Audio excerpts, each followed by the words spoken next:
catchphrase. So I want you guys to follow me. Join me on here so we can have some fun and silly a little bit. But the main goal is to teach you about how home-based businesses can improve your financial life. So tune in.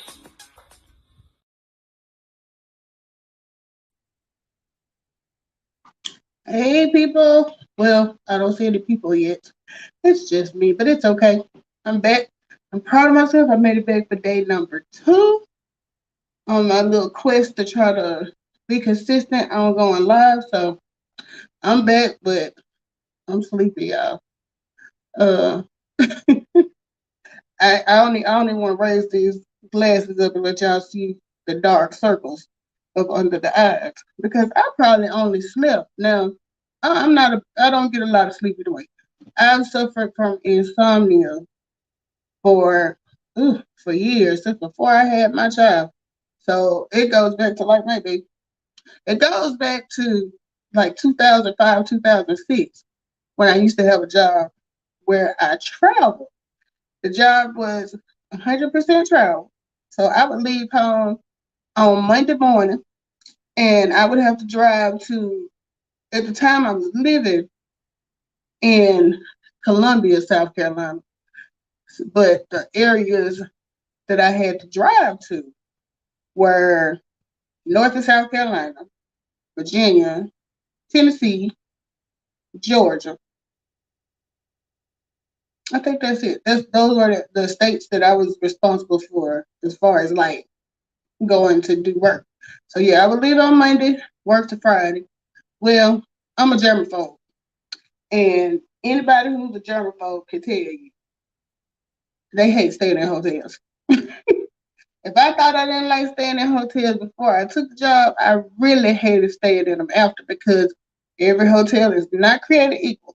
And they wouldn't put us in crappy hotels or anything, but you know, sometimes you just don't know what you're gonna get. So I would have a hard time falling asleep.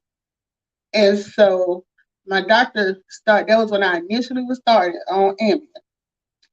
And it was a lifesaver because I would lay there for, like, especially the first night when I would check in. I would be awake all night. But slowly but surely, I got to a point where I could kind of sleep. But over the years, I've still had insomnia. I still have it, even though I don't travel anymore. So yesterday, um, I started working. What time? I work from home, so I do get a little bit of leeway with it. So, hey, Tony, thanks for sneaking in for a few. At least I ain't talking to myself. I appreciate you. Um, I was explaining about my insomnia and why I look like uh these dark circles under my eyes. I didn't get a lot of sleep last night because I worked until like, I'm gonna say like 11 o'clock. And then I ran across the issue with the work where I had a question. So what the type of work I do is medically related. And my dad's background he's a nurse. He has a doctorate in nursing. So sometimes when I run across an issue, instead of doing the research, I just call him. But that was mistake number one because he retired. So he don't have no bedtime. So when I called him to ask him that one question, that conversation turned into me going to bed at 2:30 in the morning. And I looked at the time, I was like, look, everybody ain't able. I'm not retired like you. I got to get up and go to work in the morning. Good night. So I finally got off the phone with him, but then it still took me like an hour to actually fall asleep. So that's why I'm running on low energy. I already got my 5 hour on deck because I already know I'm gonna need it.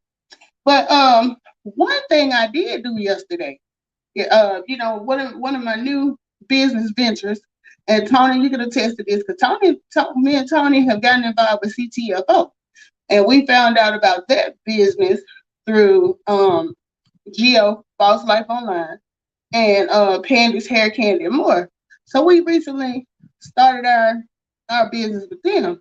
And when we first got started, I was not familiar, and CTFO stands for, what is it, CTFO, Changing the Future Outcome. What that title has to do with CBD I don't know. But the products that we sell are CBD. And I had never done, I had never taken anything or done anything with CBD because I really didn't get the connection between CBD, THC, marijuana, however you want to call it. But I know it's illegal, and I ain't no dope dealer, you know. So that made me feel better.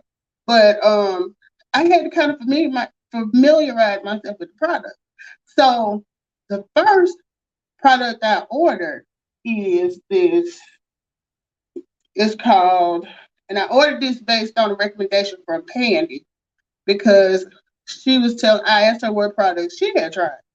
So they have this. It's called 500 milligram roll on muscle and joint relief. And it says it's enriched with CBD. So now, y'all see how little it is, right? When I got it in them, when you looking at stuff on the computer, when you placing your order, I'm sorry, y'all, I'm multitasking. I'm working at the same time. So I might have to stop and grab my screens when they look like they're trying to go out. Anyway, um, when you order it, you can't really tell how big it's gonna be because ain't nobody holding it in their hand when you order.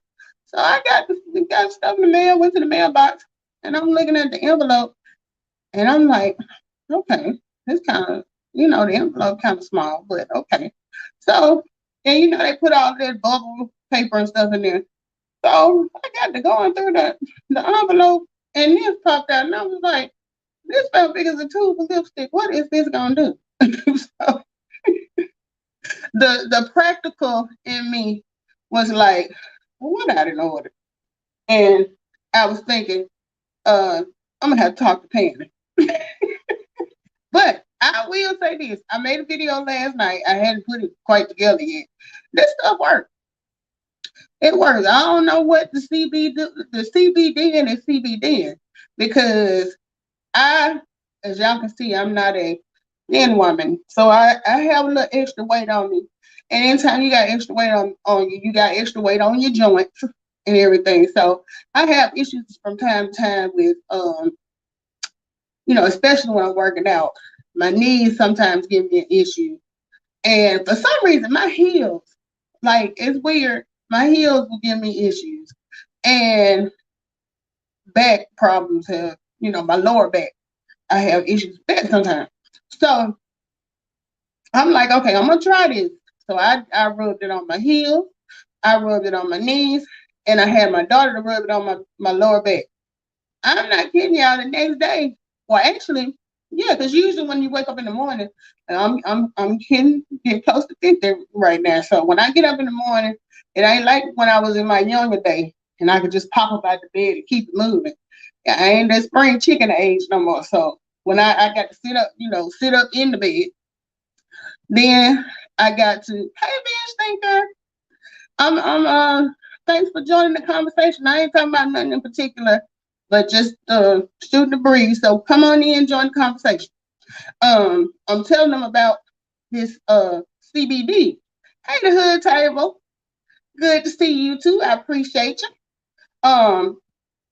Yeah. So I ordered the CBD, and like the next day after I used it the first time, I didn't order other, and I'm surprised I ain't got it over here. Because I ordered this bomb stuff one time. I'm one of the people, I go by word of mouth. If somebody can literally tell me that they ordered something and they had good results, I go with that before I go with researching it and all that stuff. I want to hear somebody who they actually used it and they say it worked. So I've tried a couple of different bombs. I did I love me some Shaq. So whatever he sells, I'm buying. He does the icy hot. He promotes the ice hot. So I did that for my back at one point, and it was all right. I mean, I didn't feel like it was worth it to keep going with it.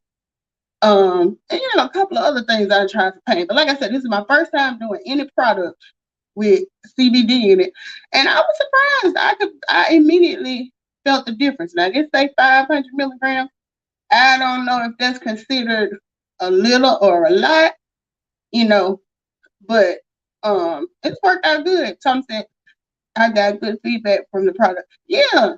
Now Tony, he works in the automotive industry, so his work is a little more physical than mine.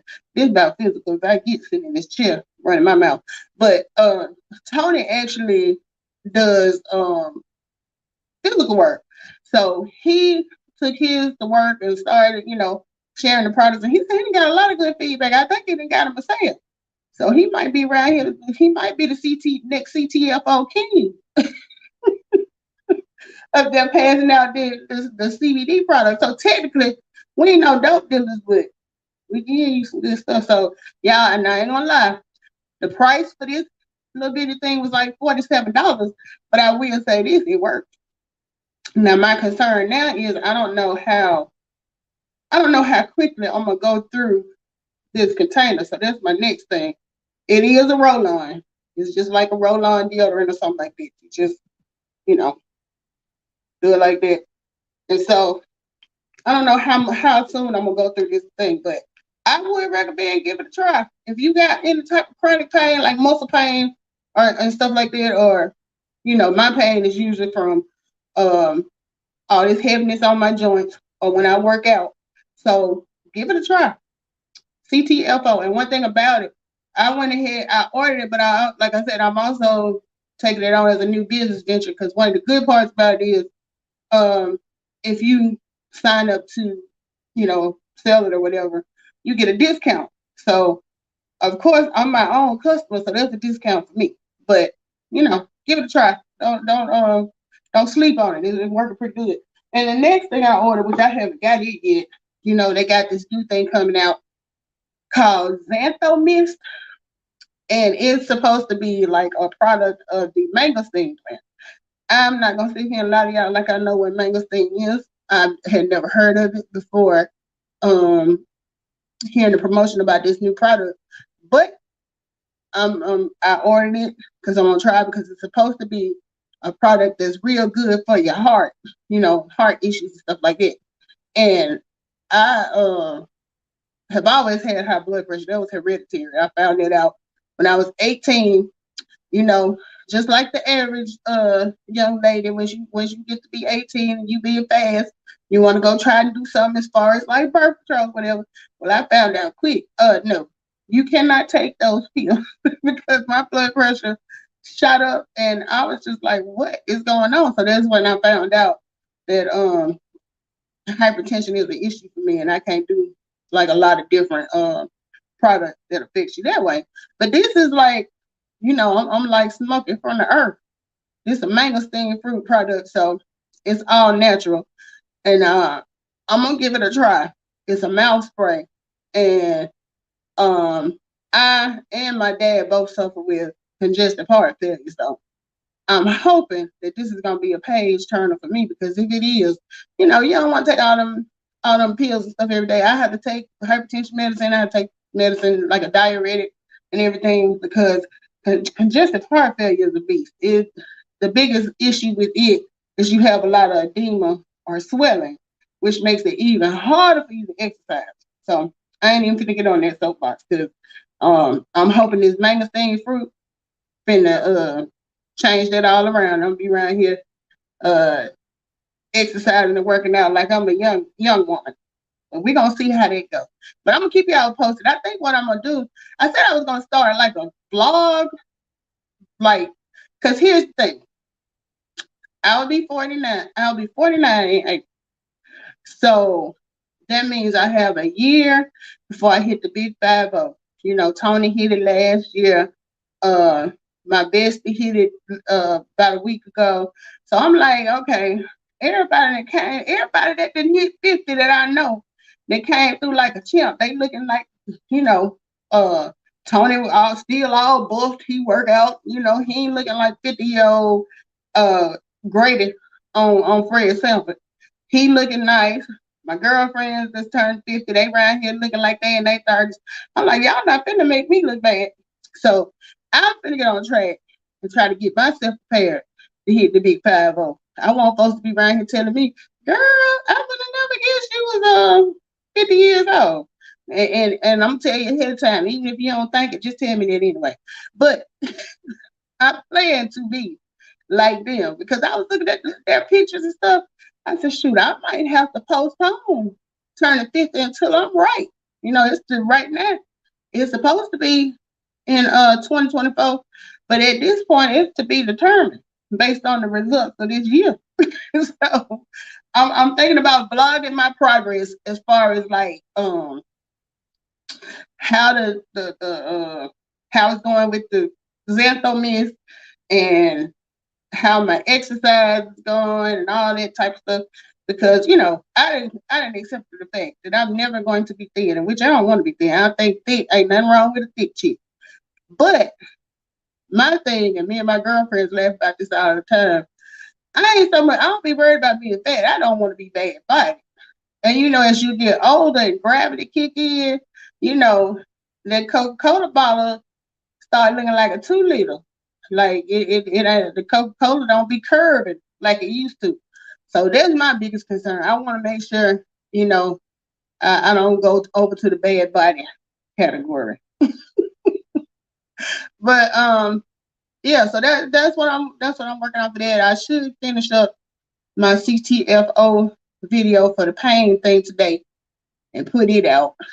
And Tony, are we going live tonight? Tony, hey, Dos Santos. Now, Dos Santos. What is your Cobra? Cobra. Hey, Cobra, it's good to see you. Um, Tony, we going live tonight. I know you at work and you can't like uh respond. But he and I usually do a show on Tuesday and Thursday where we talk about the financial stuff. So I'm going to put you on the spot. You know it's your turn to go live. Are we going live tonight? So I'm telling y'all right now, if we don't, it's Tony Paul. Um, so as far as the topic today, um, you know, I was thinking about I don't like to talk about a whole bunch of heavy stuff. I'm one of those people I don't even watch the news because all the news be bad, and I'm like I don't want to hear about all that stuff. All the negativity. So for these chit chats, I'm gonna try to keep everything light. And today's conversation, now I don't know where everybody's from. I know where some of y'all are from. I know the hood table representing the great state of Nebraska, and Tony right here from Alabama with me. Ben, think are you? I don't want you to tell where you live because I don't want anybody to feel uncomfortable and dox themselves. But are you up north or down south? Because the conversation I want to talk about today is how people will prejudge you based on your accent. Now, what made me think about this, you know, like I said, Tony and I, we do the financial stuff and we put out videos and, you know, we've been doing this business for a while and have learned a lot. Now, true enough, we didn't go to school for finance, but you don't have to go to school for finance if you can read and understand. So I got a couple of videos I put out there as, okay, so you a northern girl, binge thinker. So I have a couple of videos I put out there, and I noticed on some of the comments, and you know, I try not to take people's comments personally, especially when they come from people I don't know. But sometimes they'll just say some stupid stuff, and I'll be like, really? So we had put out a video where we were talking about how the economy had changed and how inflation was getting, you know, getting out of control, this and the other. So somebody leaves a comment on there and saying, based on just listening to her talk, I can tell she obviously has no idea what's going on with the economy. And I'm thinking to myself, what you mean? You know, people are so quick to judge you. And what I have found over the years is you love Alabama. I love Alabama too, Cobra. I'm born and raised. I done lived a lot of different places. Well, I never lived up north though. I've always lived in southern states. But I love my state, you know, but I will say a lot of times people preconceived notions of people from the South not being as smart or as, I don't want to say as smart, but as on top of stuff is based on the accent and based on media. Because, like, think about it. Usually, especially in sitcoms, when you see people have their Southern relatives come, like on an episode of Fresh Prince or what else we used to watch was coming up. Like anything you watch where they had people visiting and they were Southerners, they always made them out to be like their country. They not used to none. Um, you know, this, that, and the other. And I understand from a comedic factor what you're trying to do, but a lot of people take that stuff seriously. They think if you don't speak with perfect diction and sound out every word, that you don't know what you're talking about. And I hate for folks to yeah, people assume that Southerners are slow, and I just feel like that is so dumb. Now I ain't gonna say it's not no dumb, no slow Southerners, but it's slow Northerners too. But don't judge people just based on what you hear. So that comment rubbed me the wrong way. But then what I usually think is I ain't gotta prove nothing to nobody. Either you want to take this advice or you want to at least, you don't even have to take the advice. If I'm telling you something from a financial perspective, usually I'm going to give you some data to back it up. Go check it out for yourself, but don't just assume because somebody doesn't enunciate that they don't know what they're talking about. Now, my dad, it's so funny because my dad and my mom are polar opposites. Now, my dad is he has his doctorate in nursing. He taught nursing for years at one of the colleges here until he retired when he was 62. And he speaks really, really well. My daughter pretty much sounds like him. Because like when me and my daughter go out and people hear her talk and hear me talk, they feel like, that's your child. But my daughter's diction and stuff reminds me a lot of my dad. She's very proper, when she speaks. But that doesn't mean that that doesn't necessarily make her smarter. Now she is smart, but people just put a label on you based on how you sound. I can't believe people still think that there are no black people living in Nebraska. Shaking my damn. Well, the hood table you had to school me. And that whole media thing works both ways because like most of the time in the media when you hear about Nebraska, you think about what is it? The Midwest, typical white girl with the blonde hair, coin husker. You don't think hood. So when you said the hood table and you said you was from Nebraska, I was like, oh, okay, y'all doing it like that there. But that's just common sense. Everybody got a hood. Every state got a hood. You ain't gonna make me believe that that's not the case. There's probably a hood in Alaska somewhere.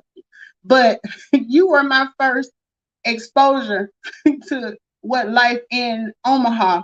Because the only thing I ever knew about Omaha was Omaha State Mutual of Omaha. That's about it. That's all I knew of Omaha.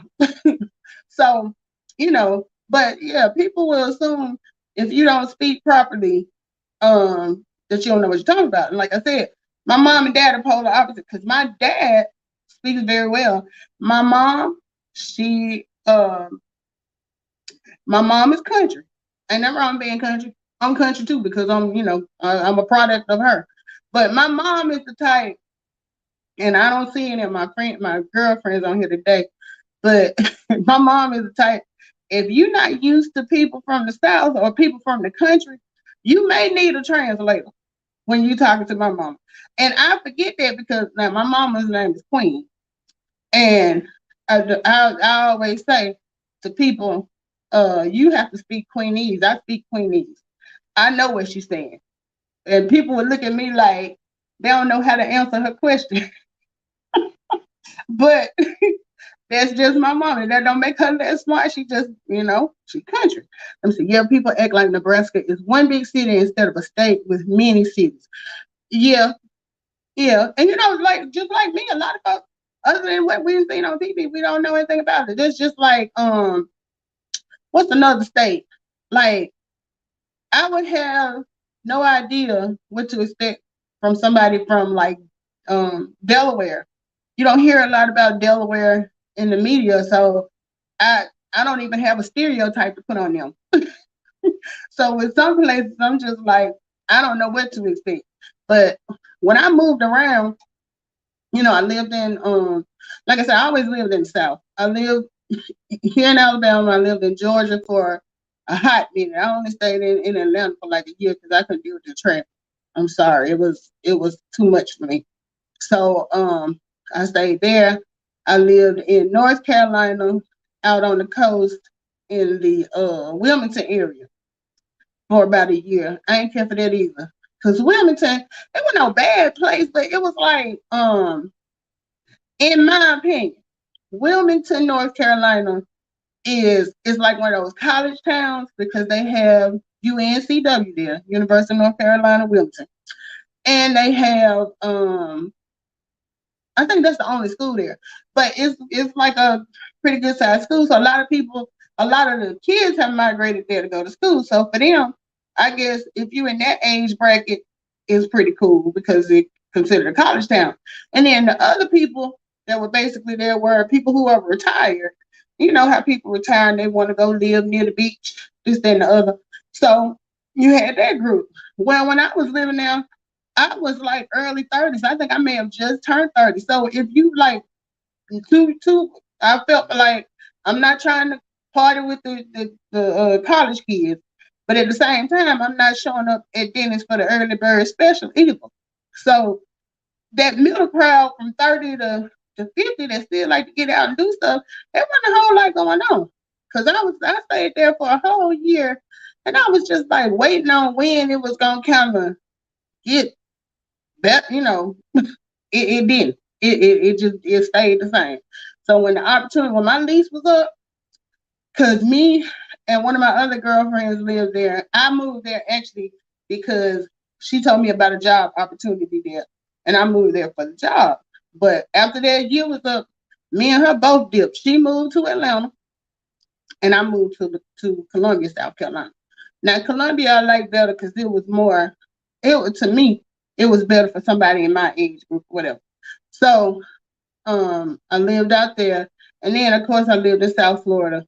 I was married when I lived down there, so um, and it was an eye opener. I South Florida was like completely different because everything was so island like. You had a big Cuban population, a big Haitian population, a big Jamaican population. So it was like an island experience versus the other southern states I lived in where it was still like just the South. But what I used to get ticked off about was like when I would be living in places like North Carolina and South Carolina and they ask me where I was from. And I'd be like, I'm from Alabama. And they're like, oh, I know you're glad to be out of there. And I'm thinking, uh, what's the difference? It ain't like down there in Alabama, we still under Jim Crow. I know Alabama historically is known for the whole civil rights thing or whatever. And I'm just like, but we can vote now. I can go to school with everybody. My kids can go to everybody's school. When they hear it, a lot of times people would be like, "Oh, I feel so bad for you that you had to grow up in Alabama. Alabama not a bad place. Just like any state, I feel like each state has its backwards people, its ignorant people, its persnickety, uppity people. That's just typical for every state. But I don't like it when people just assume that when you are from the South, you glad to get out. And what was killing me, I'm like, shoot, why? I'm in Georgia. I'm in North Carolina. I'm in South Carolina. Y'all act like I moved up to New York City. I'm still in the South. And then when I was in North Carolina, they really used to get me because this certain area where I was working, I think a little town, it was called Dunn, North Carolina. And it's near Fayetteville. It's probably like, if you're familiar with Fayetteville, North Carolina, where what's the military? They have a military base out there that a lot of people are familiar with. But anyway, yeah, it's not far from Fayetteville. So I was out there, and then I was telling people where I was from and stuff, and they would be talking to me like, "Oh, I know you're glad you're here," but then I would listen to them talk and their accents and stuff, and I'm like, "Y'all worse than this," because the people I was working with, they would say stuff like, I had to catch on to some of their how they say things, because she like the a lady came in one time and she was talking about, her daughter had an event coming up, and this is exactly what she said. She said, "I'm looking a white dress," and I'm like, "You doing what?" Fort Bragg. That's it. Fort Bragg is in Fayetteville. So, and Dunn is probably about. I think we could get to Fayetteville in 15 minutes from Dunn. Dunn, I'm telling you how small Dunn was. They only had when I got the assignment to work there, because this is one of my, a lot of these places I went to because of the job. Like I was saying in the beginning, I had a job where I had to travel. So some of the towns they would send you to weren't like everything wasn't glitzy. Some of them it was one horse towns, and this particular one, it only had one hotel. So of course this is where I had to stay, and there was a Holiday Inn. And I ain't knocking Holiday Inn, but this was an old Holiday Inn. So I wasn't feeling it. I really wasn't feeling it. And they had a Walmart. I don't even think they had a grocery store, but I'm trying to think, was it like, I can get bougie when it comes to groceries. I like Publix, I like Ingles, I like Harris Teeter. I think it may have just had like Food Lion, something like that. So the people there, you know, they thought that I was supposed to be impressed. And I'm just like, y'all, and it was near the area where, just to give you a reference, it wasn't far from where Andy Griffith was from. And we know how country Andy was. So um but yeah, she was like, I'm looking a white dress. And I said, well, how do you look a dress? But that just means I'm looking for. And I'm like, okay. And then there was a couple of other things they said that after they kept saying it, I kind of caught on. But that's why I was like, y'all judging me? I know y'all not judging me. We all in the same boat together. And then when I went down to South Florida, what I really felt like was, I think, but you know what? South Florida is like, it kind of reminded me of Atlanta. When I lived in Atlanta, I would say out of all the people I met when I lived there, maybe three people were from Atlanta. Everybody else was a transplant from somewhere, from another state, and usually it was up north. And so South Florida was the same way. If you weren't like a islander or whatever, and you were from here, a lot of times they weren't from Florida. They were from, we had all the people from we had a lot of people from New York, because when I worked there, I worked in Boca Raton, which is in Palm Beach County. And I think she is Geechee. You talking about the lady that was saying I'm looking? I don't know. I don't know if she was Geechee or if she was, you know, um, how shall I put it? Grand Ole Opry, like old Southern, that type of Southern. But yeah, when I was in South Florida, um, I worked in Boca, which is in Palm Beach County, and the people that lived there that weren't, you know, people that had immigrated over, or whatever. Most of them were from New York, New Jersey, all of the ones that got tired of the cold weather and they moved down this way and stuff. So you still didn't. I didn't feel like I met a lot of um native Floridians. you know. Now down in Miami, I worked in Miami too for a while. I lived in Broward County because in South Florida, the further north you go, I found out the further north you go, the less expensive it was. If you want to be down there in Miami, you're gonna pay to say you live in Miami. Because some of the places that I looked at when I got ready to move down there, they weren't all that. It was like you just paying to say you live here, basically, because you know, when I moved to South Florida, I was moving there from South Carolina. And I liked South Carolina. The area I was in, it wasn't bad. I was only there on the weekends because, I was traveling Monday through Friday, but it kind of reminded me of home. But the prices were reasonable. You could get a nice place and not have to pay an arm and a leg. Because like when I was living there, I had a 2-bedroom apartment in a gated community. We had garages and everything. I didn't have one. You had to pay extra for that, but that was available. I had a fireplace, 1.5 bath. I had a walk-in um laundry room and a nice sized patio. So I had that and I was paying like $700 for that, which I thought, now mind you, this was 2005, 2006. So we know price of the same place now probably is about $1,000. But back then, that was pretty reasonable. So when I went down to South Florida, and because what I did, you know, that was when I was, in a relationship or whatever. So I made the decision to move. I always wanted to live in Florida anyway, but the main reason for making the decision was I wanted to see if the relationship was gonna work out. So I said, well, if I find a job, I'll move down here. So I applied for a job. Sure enough, got an offer. But this is what really disappointed me.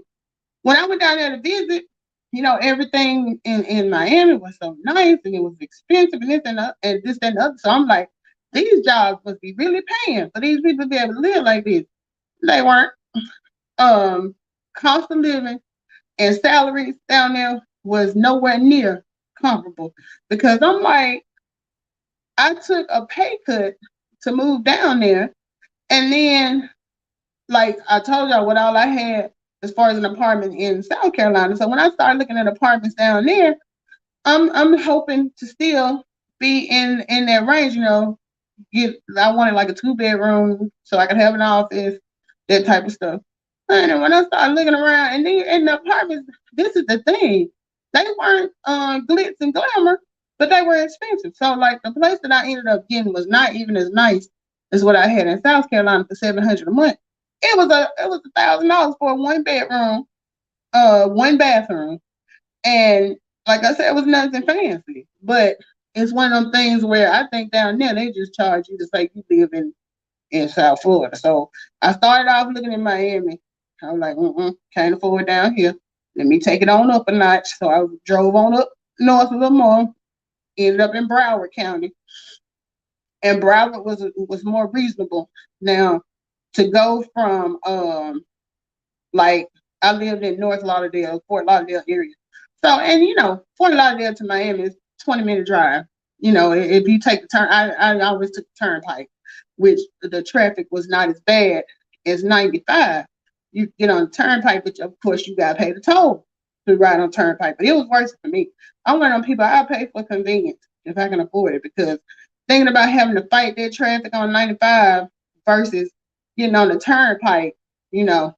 But then even with the turnpike, at some point, if you driving to Miami, you got to get over there and get on 95, and you're still stuck in traffic for a little while. So the commute would be bad just because of the traffic, but it's still Cobra. It still didn't touch Atlanta traffic.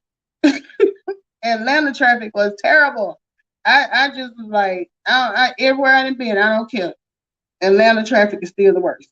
So, but yeah, it was a little bit more reasonable as far as like finding a place in Broward County. And then, the further north from there would be Palm Beach. Now, Palm Beach could be expensive too, though, because that's one of them places where it's like a lot of old money, you know.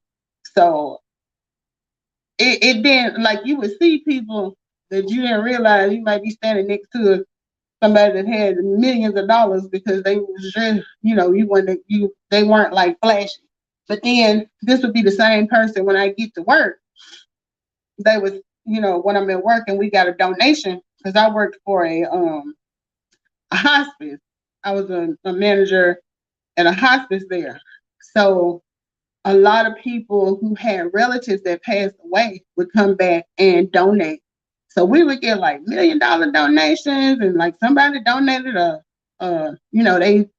they did what was it? It was like a little cafe type thing that they built so we could have as a, because we didn't have like a cafeteria or anything, but they had that. And so those people had money. But then when you would see them when they come to, do the whatever, you're looking at them like this. He donated $1 million, but it was that old money, so I wasn't trying to live. Of course, I wasn't living up there, but not everywhere in Palm Beach was expensive. Like I said, the further north, and then when you went on up a little more north, but then you looking at your commute, depending on where you work. Your commute is it gonna be worth it to live further north to pay less, and you still got to deal with the drive. So I felt like Broward was a happy medium because it was in between Miami and Palm Beach. It was a little cheaper, and you know I felt like it was a good place to settle. You still had access to the beaches and everything, but shoot, you don't have time to go to no beach down there. I would be at work because when I worked in Miami, I worked at what was the name of the hospital? Mercy Miami was the name of the hospital, and it's right there on the water. So like, I would be waiting by the elevator, and they'd have the it was it's like the whole side was a window. Like you could see out and see people out there that were on the water skis and stuff. And I'm like, it's 10 o'clock in the morning. Why y'all not at work? Like me. But because I used to see people out there like living this leisurely life, and then you're on the road. I'm on the road in my little Chevy Impala, and people passing me in like Bentleys and all these type of cars. I'm like, where y'all work? Where y'all get y'all money from? Because I don't even understand how people could afford. But when I was there, they told me a lot of that was money from the cocaine cowboy days, where a lot of people still had a lot of drug money and stuff. And then some people just came from money. So I was not one of those.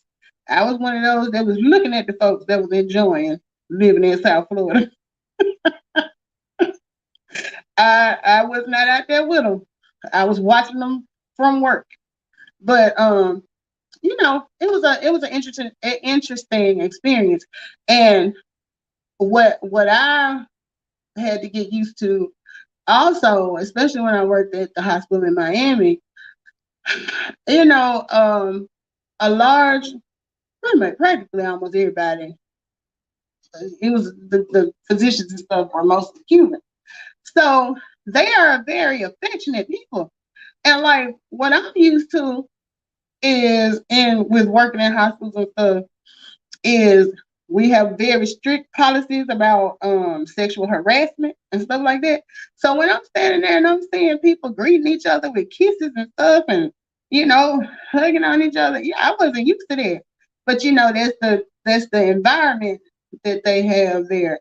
And I'm just like, I wasn't ready for that. But then at the same time, it was also they weren't ready for something like they weren't used to my type of hospitality. Because I'm one of those people. I was raised when you enter a room, you speak. You don't just walk in and not say anything. So I would like get to work and I'm coming to clock in and I'm passing people in the hallway and I'm like, hello. I'm like, how you doing? And people looking at me like, I don't know you. Why are you speaking to me? So that I had to get used to that too because people weren't used to that. And I'm just like, I think I remember asking somebody, why people be looking at me so crazy when I do that? They like, girl, they don't do that. That's not how things are done here. And then the other thing that I found out quick was working at that hospital. I'm used to during the holidays or whatever, we have potlucks and or if they're sponsoring something, depending on what season it was. Like if it's summer, they might order barbecue. If it's Christmas time, I'm used to having Christmas food, like, you know, dressing, turkey, stuff like that. I don't care what was going on. When I was working at Mercy, we had the Cuban food for every occasion. You was gonna have some kind of pulled pork type deal and some taco type stuff, and I'm just like, shoot. Then I'm looking at the sign up list when they put it out for the Christmas party. I'm like, ain't nobody bringing no deviled eggs. I ain't about to bring no devil days. We ain't having no red velvet cake up. I'm like, and it was funny because, it was a lot of Cuban people there, but there was also, I found the black population that was similar to what I was used to too. And these were people that are actually from there. But, it was just completely different how it was there. I wasn't ready. Yes, cause where the Rotel. We just had taco. We just had it was something else. They like those pastries. They do a lot of pastries, and I'm like, when I see a pastry, I'm expecting something sweet in there, but it'll be some meat in there. I'm just like, what is this? So it was an adjustment. Let me see the hood table. We visited Fort Lauderdale and Miami before C19, and we went to a Heat game while we were there. It was really nice. You know what? The whole time I lived there, I never went to a Miami Heat game. And part of the reason I moved there, like if y'all know me for real, I'm a Shaq fan. I ain't a basketball fan. I'm a Shaq fan. Whoever Shaq played for, that's who fan I was. So when he was with the Lakers, I was a Laker girl. When he was with Orlando, I was a Magic girl. So he was with Miami. He had been playing with the Heat down there with LeBron and them before I moved there. Right when I got ready to move there, he left the Heat. And who did he go to? Was that when he went to Arizona? No, it wasn't Phoenix. I forgot where. I think he did. He go to shoot. I forgot where Shaq went after he left the Heat. But my dad was like, shoot, that man heard you was coming. He went ahead and got that contract and got up out of there. But I was there for like almost 5 years. Never went to a Heat game. Now my husband, he worked in the hotel industry. He worked for one of the bigger hotels there, the Conrad Miami. It's like downtown Miami, real nice. So he worked for them. So a lot of times the guests, he was like a bellman, and he did sometimes he did valet, different stuff. So, depending on the guest, you might get a good tip every now and then, because not only was it a hotel, there was also a residential area, like certain floors after the 35th floor or something, from 35 on up, people could live there or whatever. So he would get complimentary Heat tickets and stuff sometimes. But let him tell me he never get but one ticket. I'm like, you can't tell me to give you an extra one. I want to go to the game. Because he would always tell me about it, but I didn't never get invited. And then he knows how big of a Shaq fan I was. And I ain't even gonna say this man, because I'm about to call him something else. This man gonna tell me, he called me like after the fact. Tell me something. Guess who I just met? No, it wasn't even the same day. I think he told me the next day. He was like, guess who I just met? And I was like, you're not gonna tell me you met Shaq. He was like, yep. He was at the hotel. I was like, and you didn't call me. I said, I would have left work and came down there. She was like, thought I was gonna ask him to take a picture with me. I was like, I don't want no picture with you on in him. I want to take a picture. I want to meet him. I want a picture of you and him for. I see you every day. And that's the very reason why he probably didn't let me meet him. Because I told him when we got married, I'm like, you just a stand-in. If I ever get the real thing, you out of here. You gone.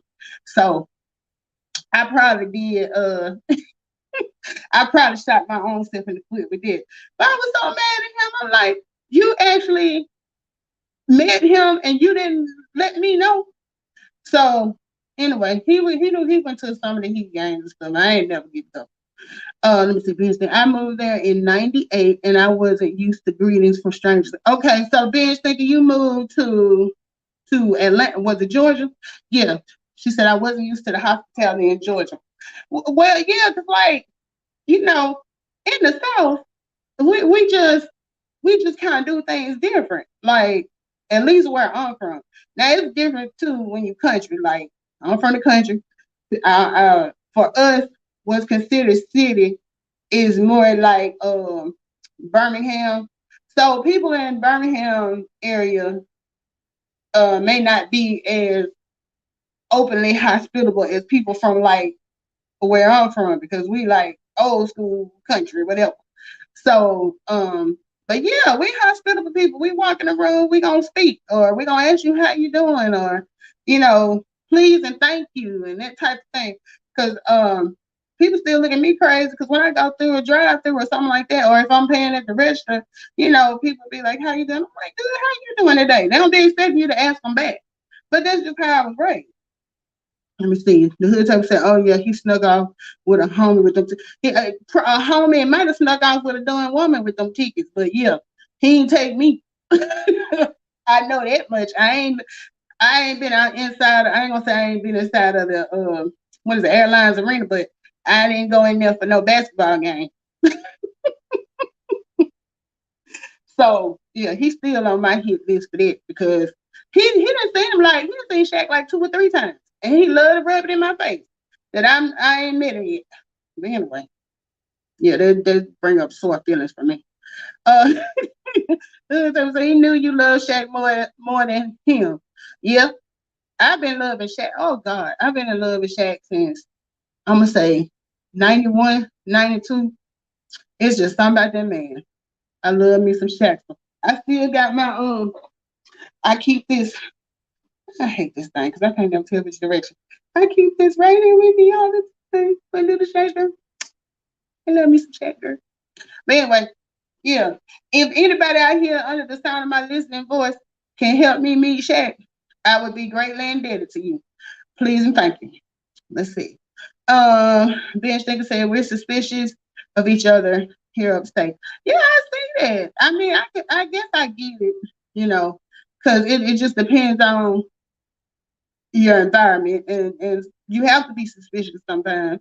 And I ain't gonna say everywhere down here you're gonna get greeted with a smile. You know, this is the South is diverse. We got, like I said, we got the ignorant, we got the stuck up, we got the redneck, we got the hood, we got a little bit of everything. So just like in other states, you ain't gonna everybody's not created equal. It just really depends on how and where you were raised. But I was raised old school and my family is I come from one of them families where they don't meet no strangers and this type of thing. Yeah. Let's see. The hood type of Atlanta is beautiful, but horrible traffic. I can't wait to go back though. Girl, I was just in Atlanta Saturday. Saturday and Sunday.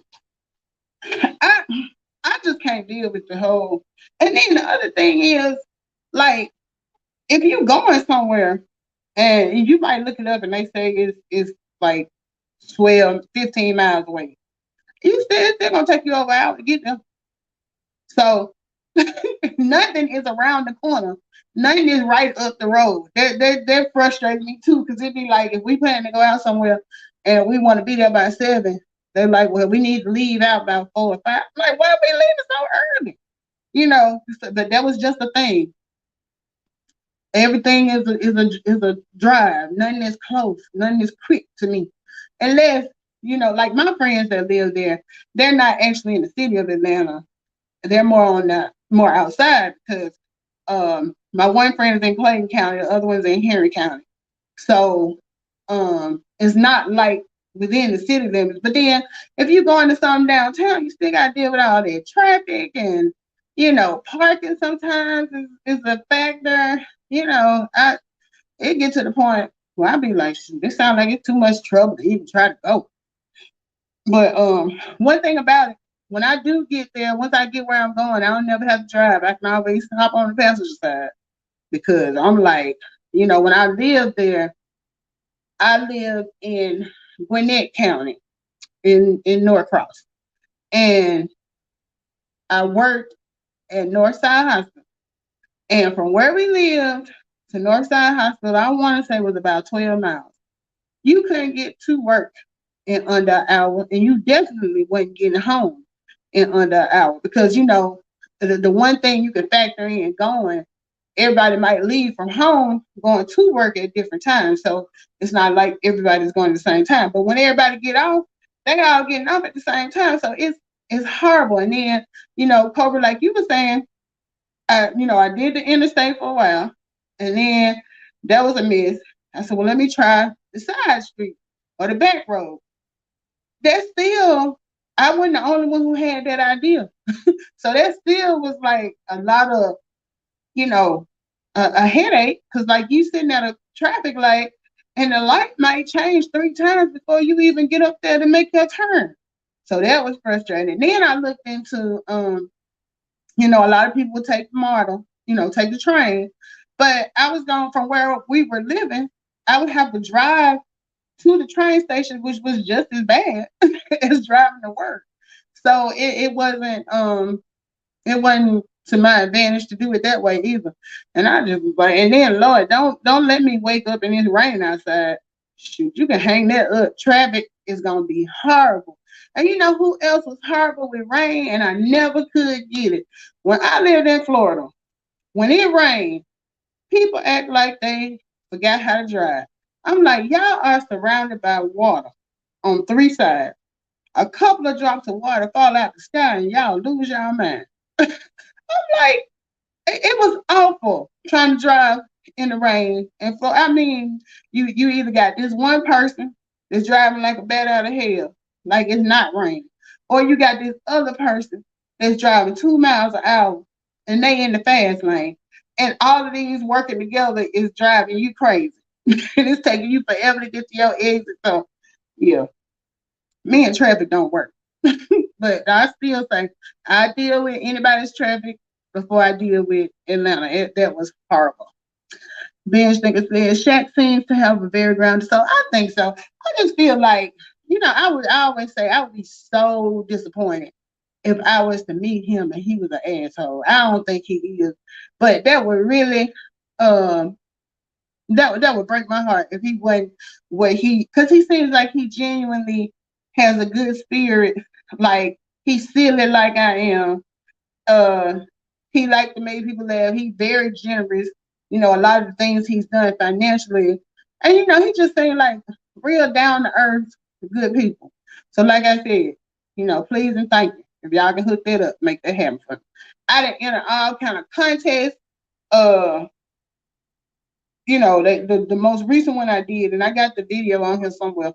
It was a thing where you had to do a 2-minute video telling why uh why you love Shaq or whatever. And I got me a producer. My girlfriend in Atlanta was my producer, and my brother was the director. We made that thing shake. And the thing of it was, like, it had to be a 2-minute video. You could not use any like name brand product. You couldn't use any like, it had to be completely generic. So, and some people was, folks will break the rules. I was looking at some of the people who entered, because we all had to enter. What it was, he was opening his new chicken restaurant. It was called, what was it called? Shaq's Chicken or something like that. In Vegas.